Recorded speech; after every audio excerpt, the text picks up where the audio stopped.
aquilo, aí se sentou. Aí ninguém veio falar com ele. E ele, claro, todo mundo sabia que ele tinha sido o responsável pela morte da criança. E ele ficou ali, já era passado, adiantada a hora, em torno de 22 horas, ele foi conversar com o pai da menina. Diz, olha, eu sou advogado, já providenciei tudo, vocês não vão se incomodar com nada, não vão gastar nada, é tudo por minha conta. E assim e tal. Daí o pai disse, não, calma, vamos entrar ali na outra sala, vamos conversar com mais calma aí, longe do pessoal e tal.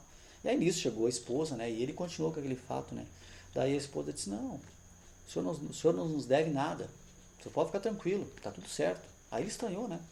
Mas como assim, tudo certo, tranquilo? Eu me sinto culpado? Não, não se sinta culpado, não tenha esse pensamento. A gente compreende, a gente sabe, né? É uma dor muito forte, eu tô chorosa, tô triste, meu esposo também, a gente perdeu uma pessoa que a gente amava e tal, mas a gente compreende isso. Aí eles estão assim, que religião vocês são? Aí parece que os dois tinham combinado, né? Nós somos espíritas. Aí o advogado ficou desarmado. Ele não se preocupe, aí a esposa, não se preocupe, não cai uma folha de uma árvore do planeta inteiro que Deus não esteja sabendo ou que não seja do seu conhecimento. Então, infelizmente para nós, a dor é grande, perdemos nossa filha, mas a gente compreende. O advogado saiu dali, chegou em casa, pegou aquele livro que ele estava escrevendo contra os espíritas, contra a doutrina, enfim, foi lá e colocou fogo naquele livro.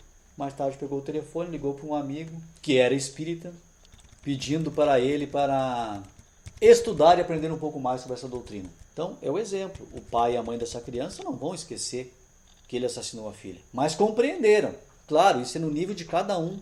Eles têm essa compreensão. Vamos a mais exemplos. Vamos pegar um outro exemplo, que agora é uma situação indireta. Um traficante, por exemplo. O traficante, ele causa a morte de muitas pessoas. E a gente nem conhece ele. Não é verdade? Quantas famílias são destruídas pelo vício, pelo uso da droga? E a gente não conhece a pessoa que está fornecendo aquilo. O que a gente pode fazer por essa pessoa? Orar, fazer preces, para que ele mude de magnetismo, mude de ambiente, mude de situação. E Deus vai dar a oportunidade de uma próxima encarnação. Aí ele vai vir para a Terra, vai encarnar de novo, e provavelmente ele vai encarnar num meio onde ele vai combater suas más tendências. Aí a gente começa a compreender por que tem tanta gente que consegue estar naquele meio e não se lamear naquele meio. Então ele vai ter a oportunidade de vir ali justamente assistir ou ajudar aquelas pessoas a lutarem contra os vícios, auxiliar aqueles jovens a não caírem em tentação. Então são várias maneiras, são crimes mais ou menos semelhantes, mas várias maneiras que Deus nos proporciona o entendimento e o perdão. Como eu li aqui na mensagem introdutória, Jesus Cristo foi talvez o ser encarnado que passou aqui pela Terra. Quem assistiu o filme aí do Mel Gibson lá sobre Jesus Cristo, né? O sofrimento que ele passou, não vou fazer propaganda do filme, mas enfim. E lá no final, Jesus, quando está para ser o último suspiro dele, o último adeus, ele ainda diz, olhe bem, ele ainda fala, Pai, perdoa, porque não sabem o que fazem. Olha que Jesus, um espírito de alto teor evolutivo, de alta escola, um espírito de luz, né, governador da nossa terra, nem precisaria ter encarnado na Terra, mas ele veio com missão para mostrar para nós que o perdão, ele perdoou todos, incondicionalmente. Ele não levou mágoa de ninguém. E ainda pediu para Deus perdoar aqueles irmãos que tinham batido nele, chicoteado ele, crucificado ele, estavam matando ele, e mesmo assim ainda teve noção de amor, aplicar a lei de amor para com os, entre aspas, pessoas que mataram eles. Criminosos, né? Um tipo de crime. Dentro da lei humana para a época, mas um crime aos olhos de Deus. Tirar a vida de outra pessoa. Então ele diz, Pai, perdoai-os por não sabem o que fazem. Dentro desse contexto, assistindo um programa de TV um tempo atrás aí, entrevistando uma mãe que o assassino tinha recém matado o filho dela, né? Tava chorosa e tal. Daí chegou o repórter a gente sabe como é que é, eles querem botar a notícia na mídia para vender a... E aí perguntou assim, mas e a senhora, o que a senhora sente em relação a esse criminoso? Qual é o seu sentimento? Enfim, não quer falar alguma coisa? Ela disse, não, eu só tenho uma coisa para falar. Claro que eu sinto, eu estou consternada, perdi um filho nessa idade, depois de todo o trabalho de ter criado, educado, etc. Mas eu tenho muito mais pena da mãe do criminoso, porque ela vai carregar uma dor de ter um filho na cadeia, preso, vai sofrer, vai ver ele ser, né, maltratado lá dentro. E é verdade. Se nós formos ver, Muito melhor, como diz algumas passagens do Evangelho, que é melhor nós sermos a pessoa que sofre o dano que seu algoz. Então, essa mãe, por mais que ela estivesse sofrendo, ela ainda teve o discernimento de dizer que ela estava sofrendo menos que a mãe que ia ter que suportar toda aquela existência do filho atrás das grades lá, pagando pelo erro que cometeu. Um exemplo de Gandhi, que eu acho magnífico, o Gandhi era do mesmo nível de Chico Xavier, Madre Teresa, João Paulo II, Buda, próximo de Jesus Cristo, assim, por assim dizer. Perguntaram assim: Gandhi, tu nunca perdoou, tu já perdoou alguma pessoa, tu já perdoou algum... Eu disse: não, nunca perdoei ninguém. Mas como não? Você é uma pessoa do seu nível, nunca perdoou ninguém? Mas olha, partindo do pressuposto que alguém, para me perdoar alguém tenha me ofendido, eu nunca perdoei ninguém, porque até hoje ninguém conseguiu me ofender, ninguém me ofendeu. Olha só o tamanho da compreensão das pessoas dele, né? Por mais que as pessoas, e olha que as pessoas espizinharam também grande, né? Ele disse, nunca foi ofendido, então não precisa perdoar ninguém. Isso é a gente viver aplicando então a beneficência, a indulgência e o perdão. Claro, são níveis e níveis de espíritos encarnados. Nós temos começando a trilhar o caminho. Todo mundo começou em algum momento. Podemos pegar alguns exemplos. Paulo de Tarso, que não era Paulo, era Saulo, foi um perseguidor ferrenho cristão. Mandou apedrejar Estevão, perseguiu Ananias, tanto é que Ananias, quando ele foi matar Ananias, ele ficou cego, depois o próprio Ananias foi quem cuidou dele. E Jesus apareceu para Saulo. Ele só não perseguiu Jesus Cristo porque foi em épocas diferentes, porque senão tinha perseguido Jesus Cristo também. Para ver como são as coisas, né? Defendendo o pensamento dele. Aí, assim, com aquela aparição, ele caiu em si. Então, ele também cometeu muitos erros até se tornar o que ele se tornou, Paulo de Tarso, que foi um dos mais, depois de Jesus, que foi a pessoa que mais pregou, que mais trouxe o evangelho de Jesus para as pessoas.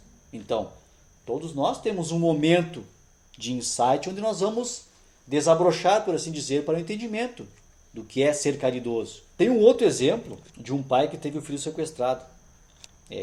Masataka Ota, o filho dele era Iris Ota. E foi o próprio empregado dele que sequestrou o filho dele. E aí, como o filho conheceu ele, acabou matando, né? E depois foi preso. E aí veio toda a repercussão na mídia, né? O próprio empregado trabalhava para a pessoa essa e mata o filho. Por incrível que pareça, a única pessoa que ia na prisão visitar ele era o senhor Masataka Ota. Ele que ia lá, levava comida, levava roupa para o assassino do filho. E ele foi interpelado sobre isso, né? Ele disse, não, eu nunca vou esquecer que ele matou meu filho.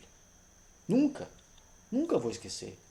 Mas ele não tem ninguém. A própria família dele abandonou ele. Não resta mais nada para ele no mundo. Então eu estou fazendo a minha parte de cristão. Eu estou indo lá, eu levo uma roupa, levo uma comida, converso com ele. Um exemplo de pessoas do nosso nível. Eu não sei se eu teria condições de fazer isso. Cada um segundo as suas condições, é dada a obra, né?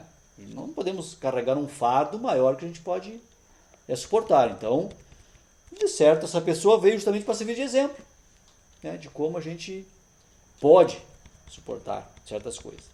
Para sedimentar a caridade desconhecida. Muitas vezes a gente pode fazer a caridade, como está aqui, eu coloquei aqui, ó, através de pensamentos, de palavras, de ações, que é a caridade moral, que é a principal de todas. Porque a caridade material é fácil de ser feita.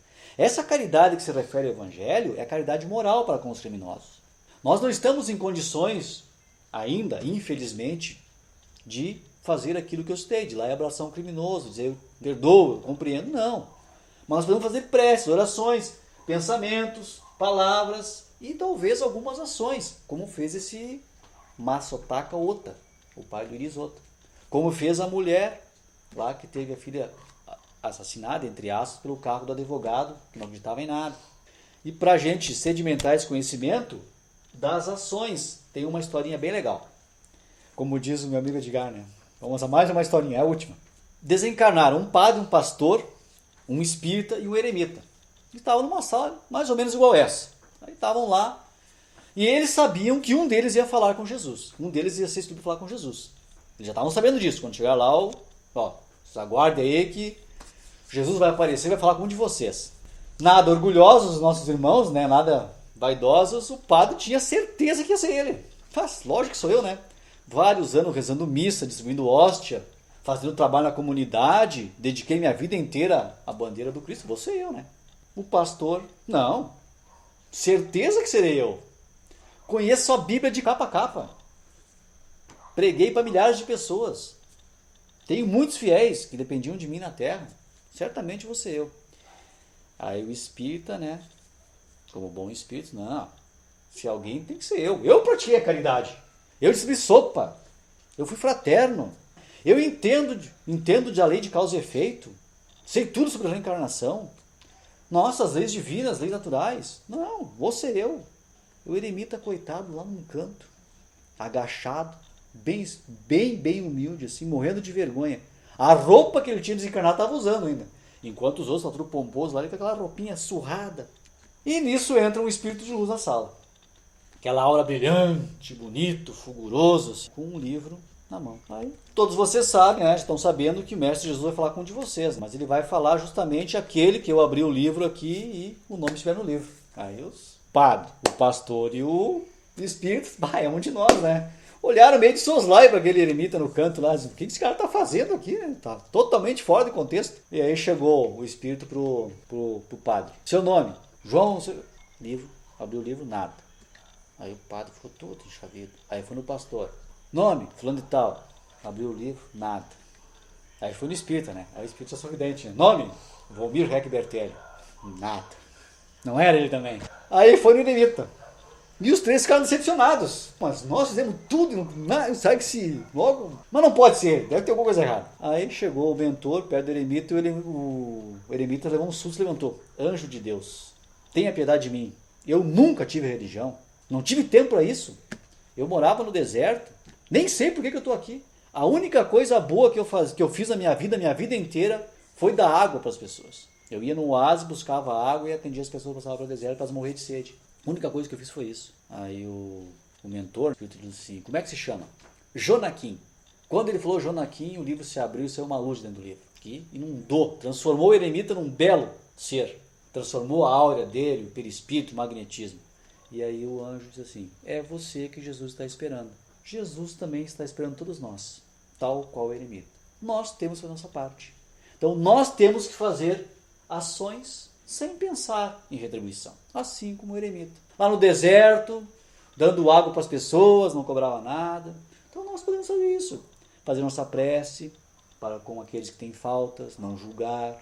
Isso está ao nosso alcance. A caridade moral está muito mais ao nosso alcance, basta a gente exercitá-la. A material é mais fácil. Botar a mão no bolso, dar R$5 para um, de repente um prato de comida, uma roupa. Agora a moral depende estritamente da boa vontade do nosso espírito. Então que a gente se lembre da história do eremita, do pastor, do padre e do espírita, para lembrar que às vezes as ações que nós menos achamos que são as que vão nos trazer algum tipo de alento, são aquelas que mais são necessárias para o nosso aprimoramento e nosso desenvolvimento espiritual. Vamos encerrar com uma prece.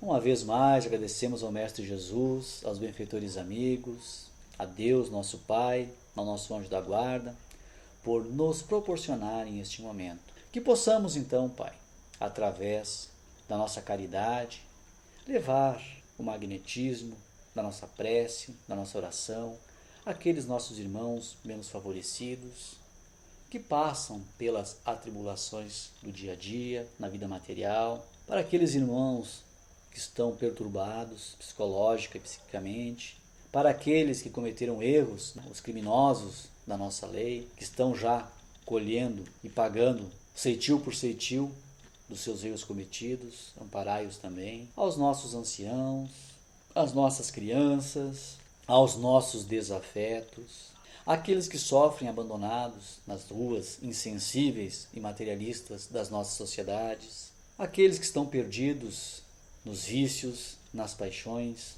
enfim, aos nossos colegas de trabalho, aos nossos familiares que não puderam estar aqui, aqueles que nos representam nas esferas administrativas do nosso município, do nosso estado, das nações, do nosso orbe, Por último, para nós outros, Pai, que possamos sair desse ambiente plenos do Teu amor. Que os benfeitores amigos, os Espíritos de luz, possam nos equilibrar neste momento, dando sustentação à nossa fé, que possamos ser merecedores das oportunidades que todo dia nos são ofertadas.